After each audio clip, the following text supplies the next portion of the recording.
Hello guys, welcome to our channel. Today I am going to show you how to change iPhone font size. Okay, so let's get started. Then first of all, click on settings. Okay, then click on search bar, search on text size.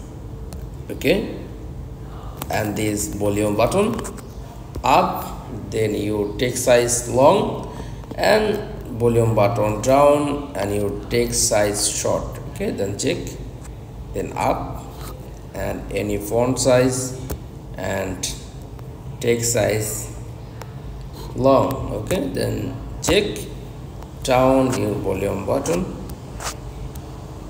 Okay, then short. That's all to change iPhone font size. Thanks for watching. Please like, comments and subscribe. Thank you.